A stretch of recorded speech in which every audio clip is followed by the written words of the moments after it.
کئی لوگوں کو دیکھا کہ بیمار ہوتے ہیں، کبھی ہسپتال کے چکر، کبھی ڈاکٹر کے پیچھے، تو نبی علیہ الصلوۃ والسلام نے ایک حدیث پاک میں فرمایا، اس حدیث کو مسند احمد نے روایت کیا اور طبرانی نے روایت کیا کہ جو شخص فجر کے بعد 3 مرتبہ یہ آیت پڑھ لے تو اللہ تعالیٰ اس کو 4 بڑے بڑے مرضوں سے بچائیں گے۔ نمبر 1، پاگل پن۔ اگر کوئی آدمی مینٹلی انبیلنسڈ ہو، ریٹارڈڈ ہو، یا جس بندے کو چیزیں بھول جاتی ہو یا چیزیں یاد نہ رہتی ہو، ذہن سے متعلقہ جو بیماریاں ہیں وہ اسی پاگل پن کے زمرے میں آئیں گی، یا کسی کو مرگی کی بیماری ہوتی ہے وہ بھی اسی زمرے میں آئے گی۔ تو پہلی بیماری جو اللہ تعالیٰ دور کرتے ہیں وہ ہے پاگل پن، اور دوسری بیماری کوڑ پن۔ کوڑ پن کہتے ہیں چہرہ بدصورت ہو جانا۔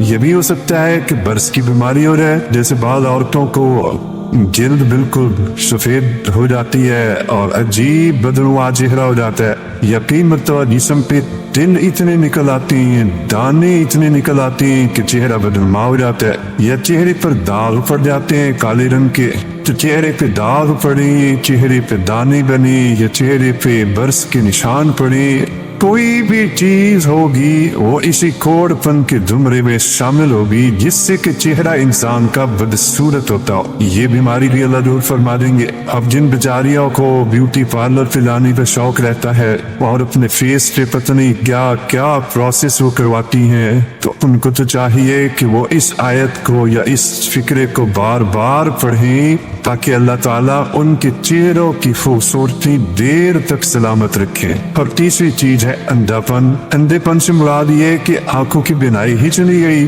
یا آنکھوں میں موتیا بند آ گیا، یا آنکھوں پہ اینک لگانی پڑ گئی۔ یہ سب ایک ہی بیماری کی تفصیلات ہیں۔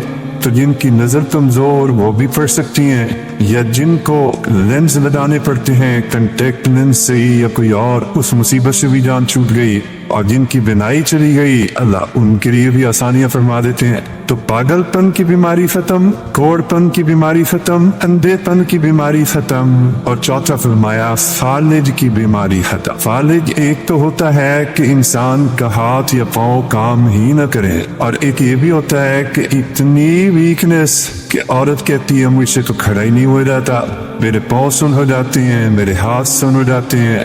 یہ ساری چیزیں کمزوری اور فالج کی ابتدائی سٹیجز ہیں، تو یہ سب چیزیں ٹھیک ہو جاتی ہیں۔ اب بتائیں کہ اتنی بڑی بڑی بیماریوں سے جس بندے کو بچنے کی خوشخبری مل رہی ہو، تو وہ تو پھر اس عمل کو کیے بغیر رہ ہی نہیں سکتا۔ اور یہ عمل دیکھو چھوٹا کتنا ہے۔ وہ جو فکرہ فرمایا حدیث میں وہ ہے سبحان اللہ العظیم وبحمدہ ولا حول ولا قوة الا باللہ۔